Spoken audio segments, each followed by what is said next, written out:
Welcome to The Explainer. Today we're digging into something really interesting, a legal document. Yeah, I know, but stick with me. This one shows us exactly how one Native American community, the Hannahville Indian community, manages and shares its casino profits with its people.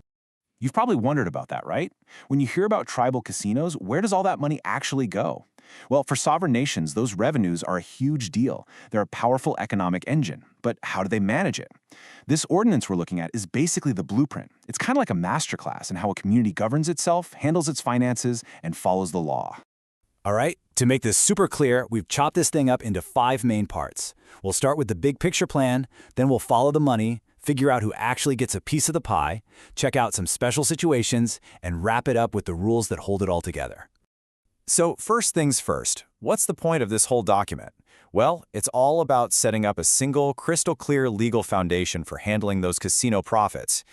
Making sure everything is fair and above board right from the get-go. The main goal here is pretty simple: clarity and playing by the rules. This document basically hits the reset button. It throws out all the old, maybe confusing rules and creates one single, unified policy. And, crucially, it's designed to line up perfectly with the Federal Indian Gaming Regulatory Act. This makes sure the plan isn't just fair, but it's legally rock solid, especially when it comes to protecting kids and other vulnerable community members. Okay, now for the part I'm sure you're all waiting for. How is the money actually split up? Let's follow the cash and see exactly where it flows. But wait, before we can start slicing up the pie, we need to know how big the pie actually is, right? We're not talking about every single dollar that comes into the casino. We're talking about net revenues. Think of it as the profit, what's left over after they've paid for prizes, covered all the operating costs, and settled up with state and local governments. And this is where it gets really interesting. Look at these numbers. They aren't set in stone, they're maximums. This is huge because it gives the Tribal Council a ton of flexibility. They can decide how to best divvy up the profits based on what the community needs at that moment, balancing things like funding the government and investing in new businesses with those direct payments to members. And that brings us to this super important term, per capita. When you hear that, just think of it as the slice of the pie that goes straight into the pockets of the people. It's capped at just under half of the net revenue, and it's split up into equal payments for every single enrolled member of the tribe. This really shows you how much power and responsibility the Tribal Council has. They get to decide when payments go out and how big they are. And get this, if a big community need pops up, say they need to fund a new health clinic or something, the council can vote to redirect that per capita money back into government operations. It's not a loan, so there's no debt to pay back later. It's just a practical way to govern, and they have to be totally transparent about it with everyone. All right, so we know how the money's divided up, but the next big question is, who actually gets a check? Let's get into the nitty-gritty because the rules are super specific. It's actually pretty simple. You have to be a fully enrolled member of the Hannahville Indian community. That's it. It's tied directly to official membership as laid out in their own constitution. No gray areas, just a very clear line in the sand. And here's the fine print, the really specific stuff. If you're a new member, you don't get back pay for the time before you were officially enrolled. Payments stop when a member passes away. Oh, and this is a big one. You don't have to live on the reservation to get your payment.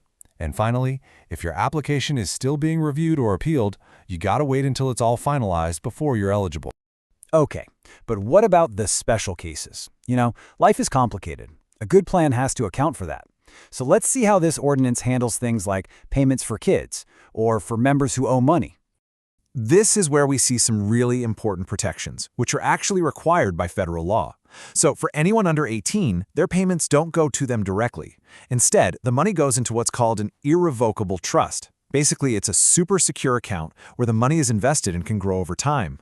Then, for legally incompetent persons, their share goes into a similar trust, but it's managed by a guardian to pay for their health and well-being, and there are super strict rules about reporting how that money is used.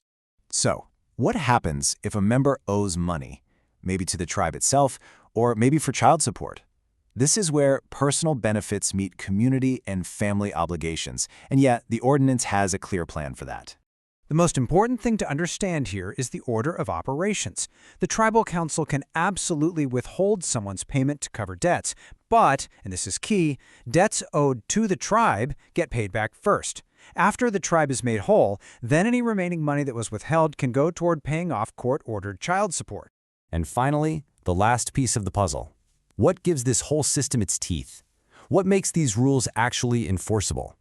Let's look at the legal backbone that makes it all work, and, just as importantly, protects the tribe's right to govern itself. This is really the enforcement engine. Any disputes? They're handled in the tribe's own court. Can the rules be changed? Yep, by the council, but, and this is a big but, any changes have to be approved at the federal level by the Secretary of the Interior. That adds a whole other layer of oversight. And you better believe there are serious consequences for anyone caught trying to game the system. In this last part, this quote is absolutely critical. It gets to the heart of a huge concept in tribal law called sovereign immunity. It's basically a powerful statement that says, hey, just because we created this plan and we're working with the federal government on it, do not for 1 second think we are giving up our fundamental right to govern ourselves. It's a non-negotiable. So when you step back and look at it, this whole ordinance is so much more than just a plan for handing out money. It's this incredibly thoughtful balancing act, right? It's trying to figure out that tricky relationship between giving direct cash benefits to people today while also investing in the long-term health and prosperity of the entire community for generations to come. And really, that's a question that every single government, big or small, has to wrestle with.